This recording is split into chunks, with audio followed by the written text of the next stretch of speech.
जनाब, दिल्ली की गर्मी बढ़ रही है, लेकिन उससे भी ज्यादा तपिश है बीजेपी के गलियारों में। जो लोग सोच रहे हैं कि सब कुछ शांत है, वो भूल रहे हैं कि राजनीति में सबसे बड़ा तूफान हमेशा खामोशी से आता है। और आज ये कहानी उसी तूफान की है। कहानी उस स्थिति की है जहां नरेंद्र मोदी और अमित शाह जैसे नाम भी चुपचाप संघ के निर्देश पर इंतजार कर रहे हैं। जी हाँ, वही आरएसएस जिसकी छाया में बीजेपी पली बड़ी, लेकिन जिसने बीते एक दशक में अपनी बात कहना कम कर दिया था। अब वही संघ फिर से फॉर्म में आ गया है और इस बार खेल बड़ा है। बीजेपी अध्यक्ष का मामला, देरी या दबाव। सबसे पहले बात करें बीजेपी अध्यक्ष के चयन की। नड्डा जी का कार्यकाल बढ़ा दिया गया था, वो भी ऐसे समय में जब संगठन चुनाव की तैयारी कर रहा था। लेकिन अब तक कोई नया अध्यक्ष क्यों नहीं आया? क्योंकि ये चुनाव नहीं, चयन है, और वो भी संघ की मोहर से। सूत्रों की माने तो नरेंद्र मोदी और अमित शाह की टीमों ने कुछ नाम प्रस्तावित किए थे, लेकिन नागपुर से सीधे संकेत आया, ना, अब नाम हम लेंगे। ये बयान नहीं, एक संदेश था। संदेश कि पार्टी अब फिर से शाखा की चाल चलेगी, ना कि चाणक्य की। 3 राज्यों में मुख्यमंत्री बदलाव की तैयारी। अब संघ सिर्फ केंद्रीय अध्यक्ष तक सीमित नहीं है, उसके निशाने पर 3 राज्य हैं और 3 मुख्यमंत्री। नंबर 1 उत्तराखंड, पुष्कर सिंह धामी। धामी को लेकर संघ में अंदर खाने काफी नाराजगी है। खनन माफिया, भर्ती घोटाले और प्रशासनिक लापरवाही की ढेरों शिकायतें संघ को मिली हैं। मोदी शाह ने उन्हें युवा चेहरा कहकर बढ़ाया था, लेकिन अब संघ उसे कमजोर कड़ी मान रहा है, इसलिए यहाँ बदलाव तय है। नंबर 2 राजस्थान, भजन लाल शर्मा। भजन लाल शर्मा नए चेहरे के रूप में जरूर है, लेकिन संघ की रिपोर्ट कहती है कि उनका असर जमीन पर नहीं है। न नौकरशाही को पकड़ पाए, न संगठन को। ऐसे में 2028 का विधानसभा चुनाव अगर जीतता है तो चेहरा बदलना जरूरी है। नंबर 3 उत्तर प्रदेश, योगी आदित्यनाथ। अब बात आती है सबसे बड़े सवाल पर, क्या योगी को हटाया जाएगा? नहीं, लेकिन उन्हें बदला जरूर जाएगा। खबरें हैं कि योगी आदित्यनाथ को केंद्र में लाकर उन्हें गृह मंत्री या रक्षा मंत्री जैसी बड़ी भूमिका दी जा सकती है, और यूपी में एक स्वयं सेवक को लाया जा सकता है जो सुनता ज्यादा है, बोलता कम है। नंबर 4 मध्य प्रदेश, मोहन यादव। शिवराज सिंह चौहान की जगह आए मोहन यादव संघ के ही करीबी माने जाते थे, लेकिन अब सवाल उठ रहा है कि क्या वो लंबी रेस के घोड़े हैं या सिर्फ एक सेफ चॉइस। संघ अब एमपी में भी पुनर्विचार कर रहा है। केंद्र में भी बदलाव, मोदी टीम में भी टूटेगा सन्नाटा। संघ की नजर अब केंद्र पर भी है, और अगर पार्टी अध्यक्ष बदलेगा तो संगठन की रीब्रांडिंग होगी, और संगठन बदलेगा तो मंत्रिमंडल में बदलाव तो निश्चित है। नंबर 1 अनिल बलूनी। अनिल बलूनी जो वर्षों से पार्टी का मीडिया चेहरा है, उन्हें सूचना एवं प्रसारण मंत्रालय मिल सकता है। वो मीडिया में अपनी साख रखते हैं और मोदी शाह दोनों के भरोसेमंद है। नंबर 2 के अन्नामलाई। तमिलनाडु के उभरते चेहरे, पूर्व IPS अधिकारी अन्नामलाई। उन्होंने डीएमके को खुली चुनौती दी है। उन्होंने कैबिनेट में लाना दक्षिण भारत में बीजेपी को स्थापित करने का संकेत होगा। नंबर 3 नए संगठनात्मक चेहरे। 13 राज्यों में प्रदेश अध्यक्ष बदले जाएंगे। इन्हें महाराष्ट्र, दिल्ली, बिहार, राजस्थान, छत्तीसगढ़, उड़ीसा जैसे बड़े राज्य शामिल हैं। ये सब बदलाव जून जुलाई के बीच होने की संभावना है। संघ की बदली सोच, अब व्यक्ति पूजा नहीं, संस्थान निर्माण। कहते हैं कि संघ कभी नाराज नहीं होता, वो बस थोड़ा शांत हो जाता है, लेकिन अब वो फिर से सक्रिय हो गया है। पिछले एक दशक में पार्टी में एक चेहरा, नरेंद्र मोदी को ही सब कुछ माना गया है, लेकिन अब संघ के भीतर चर्चा है कि मोदी के बाद क्या। इसलिए अब संगठन की मजबूती पर जोर दिया जा रहा है, न कि व्यक्ति की ब्रांडिंग पर।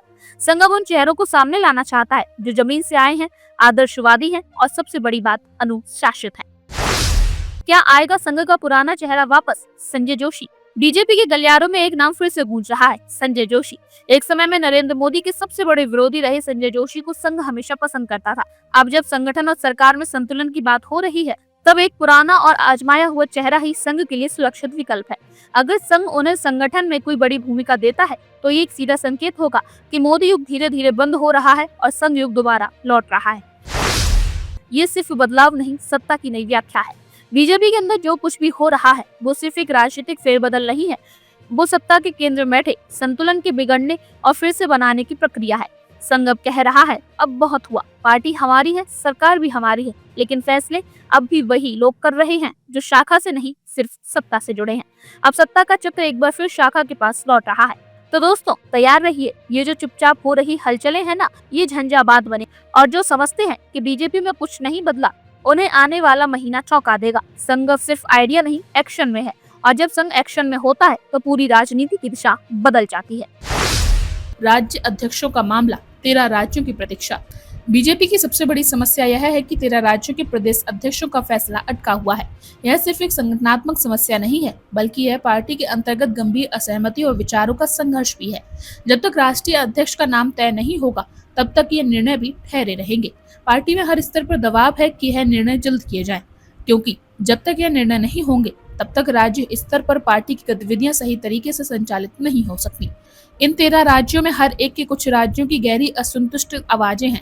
इन सबका इंतजार पार्टी नेतृत्व की तरफ से पुष्टि का है और यही प्रतीक्षा असंतोष को बढ़ा रही है। राजनीतिक विश्लेषकों मानते हैं कि यह असहमति पार्टी के अंदर बड़े बदलाव की तरफ इशारा करती है। पार्टी में न केवल आरएसएस बल्कि राज्यों में भी कई अंदरूनी ताकतें हैं जो अपने खुद के उम्मीदवार चाहते हैं। इनकी राय है कि राष्ट्रीय अध्यक्ष के चयन से पहले राज्यों में पार्टी का चेहरा तय किया जाए ताकि पार्टी को एक संतुलित और सामूहिक नेतृत्व का संकेत मिले। चुनावी दबाव और राष्ट्रवाद का सवाल। बीजेपी के लिए यह समय काफी पेचीदा है। लोकसभा चुनाव सिर पर है और बीजेपी के सामने यह सवाल खड़ा है कि इस चुनावी साल में पार्टी की छवि क्या होगी। राष्ट्रीय अध्यक्ष का चुनाव इस पूरी चुनावी प्रक्रिया को प्रभावित कर सकता है और यही कारण है कि यह निर्णय पार्टी के लिए कठिन है। आरएसएस की चिंता यह है कि अगर इस बार पार्टी के अध्यक्ष के रूप में कोई गुजरात लॉबी का व्यक्ति चुना जाता है तो पार्टी के अंदर संतुलन का संकट उत्पन्न हो सकता है। इसलिए वे चाहते हैं कि एक ऐसा चेहरा चुना जाए जो केंद्र की राष्ट्रीय दृष्टिकोण और संघ की विचारधारा दोनों को संतुलित कर सके। बीजेपी की वर्तमान स्थिति में जहां पार्टी की लोकप्रियता अब केवल एक व्यक्ति नरेंद्र मोदी के चारों तरफ सिमट कर रह गई है, एक नए चेहरे की उम्मीद की जा रही है जो इस केंद्रित शक्ति को संतुलित कर सके। क्या मोदी शाह अपनी पसंद पर अडिग रहेंगे? अब सवाल यह है कि मोदी शाह की अपनी पसंद क्या होगी। क्या वे उन नामों को स्वीकार करेंगे जो संघ ने सुझाए हैं या वे किसी ऐसे व्यक्ति को चुनेंगे जो पूरी तरह से उनके नियंत्रण में हो।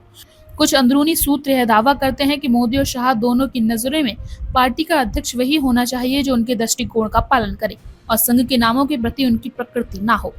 यह सीधा संकेत है कि बीजेपी अपने भविष्य की चुनावी रणनीतियों में कहीं न कहीं संघ की सोच से परे जाने की कोशिश कर रही है।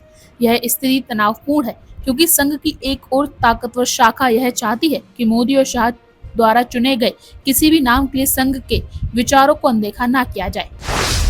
बीजेपी का अटका हुआ भविष्य, चुनावी संकट। बीजेपी के अंदरूनी निर्णयों में जटिलता पार्टी की आगामी रणनीतियों को प्रभावित कर सकती है। राष्ट्रीय कार्यकारिणी की बैठक के स्थगित होने से यह स्पष्ट होता है कि पार्टी एक महत्वपूर्ण राजनीतिक मोड़ पर खड़ी है। यदि बीजेपी को चुनाव जीतना है तो उसे संगठन के साथ साथ भाजपा के अंदर भी एक नई दिशा की आवश्यकता होगी। अगर यह निर्णायक शक्ति बदलाव की ओर बढ़ती है तो पार्टी की चुनावी राह बिल्कुल अलग हो सकती है, क्योंकि जो नए अध्यक्ष की नियुक्ति होगी वह भविष्य में पार्टी की नीतियों को भी निर्धारित करेगा। बीजेपी के अंदर इस समय यह सवाल गूंज रहा है, क्या पार्टी अपनी शक्ति को सिर्फ एक व्यक्ति के नाम पर केंद्रित रखने का जोखिम उठाएगी या फिर संघ के मार्गदर्शन में पार्टी को नई दिशा में ले जाने के लिए सहमति होगी। मीडिया में नई लहर, संघ वर्सेस मोदी फिर से चर्चा में। अखबारों की हेडलाइंस बदल चुकी है। Who control BJP now, Delhi और Nagpur. Is this the end of Modi's monopoly?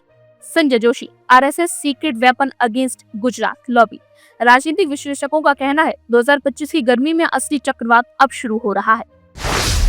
तूफान आने वाला है, तैयारी कर लो।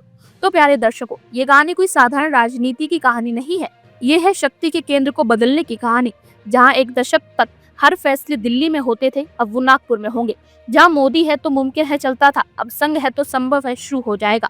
और अगर संजय जोशी ऐसा नाम वाकई उभरता है तो 2029 में आपको मोदी पार्ट 3 नहीं मिलेगा, बल्कि संजय जोशी पार्ट 1 देखने को मिलेगा।